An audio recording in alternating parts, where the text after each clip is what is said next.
Pouvons-nous, comme l'apôtre Paul, avoir un cœur rempli de compassion active, effective? Revêtez-vous, dit-il, comme des élus de Dieu, saints et bien-aimés d'entrailles, de miséricorde, de bonté, d'humilité, de douceur, de patience. Colossiens 3,12.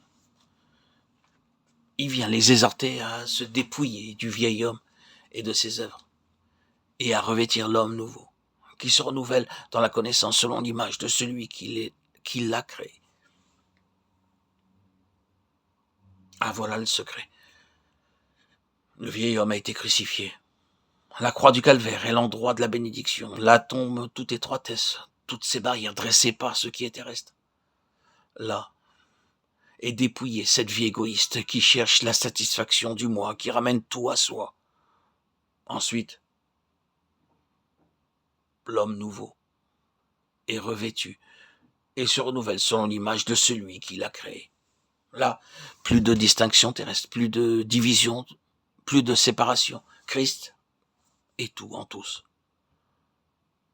C'est dans le Christ Jésus que nous pouvons recevoir ses entrailles de miséricorde, entrer dans la communion de ses souffrances et connaître cette ferveur d'amour, cette tendresse qui sont d'essence divine. Un processus de croissance suit le dépouillement de la vieille nature. Toute colère, toute animosité, toute malice, toute moquerie, toute parole déshonnête doivent être rejetées. Et dans ce renouvellement progressif de l'homme nouveau, l'heure sonne de la communion aux souffrances de Christ pour le salut des perdus. Alors, l'être intérieur tout entier, animé de compassion de Dieu, sera peut-être amené à plaider pour une nation comme Jérémie, ou bien à travailler à la formation de Christ dans les âmes comme l'apôtre Paul, ou encore à manifester l'amour de Dieu envers les autres, à être bon, compatissant, à pardonner comme Dieu nous a pardonné en Christ. Éphésiens 4, 32. Il ne pourra pas fermer ses entrailles aux frères dans le besoin. 1 Jean 3, 17.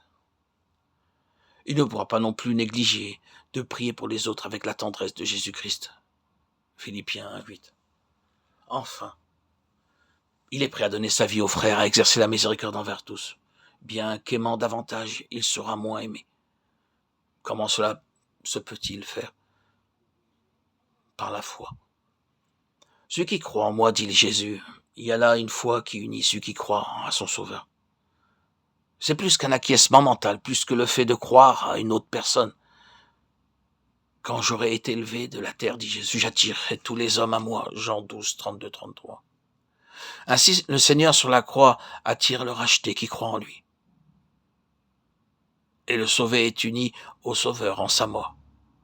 Il est planté avec lui en sa mort. Romains 5, 5. Ou bien encore, greffé en lui au calvaire afin d'être fait participant de sa vie. Une seule vie, désormais pour la greffe et la plante où elle a été insérée. La greffe est solidement maintenue par des liens. Ici, les liens de la foi et du don total de soi-même. Dépouillé, revêtu, uni au Christ en sa mort. Désormais une même plante avec lui. Fait participant de sa vie la vie divine. Telles sont les étapes par lesquelles le Saint-Esprit conduit le racheté. Dès lors, des fleuves d'eau vive coulent de celui-ci, en réalité de Jésus.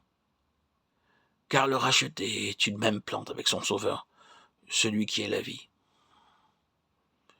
Uni au cœur brisé du Sauveur en faveur d'un monde perdu, le racheté est constamment livré à la mort pour l'amour de Jésus. Afin que la vie de Jésus puisse être manifestée dans sa chair mortelle. La mort agit en nous, mais la vie en vous, dit l'apôtre. La vie du Christ en abondance en faveur des autres. C'est du cœur que procèdent les sources de la vie, écrit Salomon.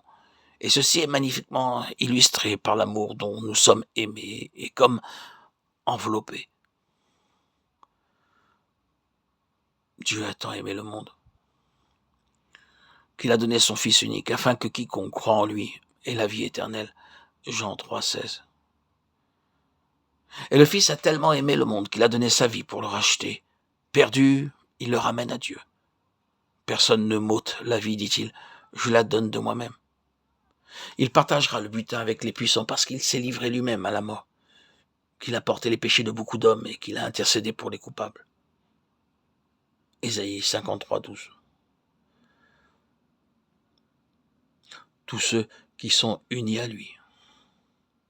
Jésus les fait passer de la puissance des ténèbres à la lumière. Mais c'est de son cœur brisé que procèdent les sources de la vie, de sa vie pour un monde qui meurt, sa vie qu'il manifeste maintenant par ceux qui sont plantés avec lui en sa croix, une même plante, avec lui,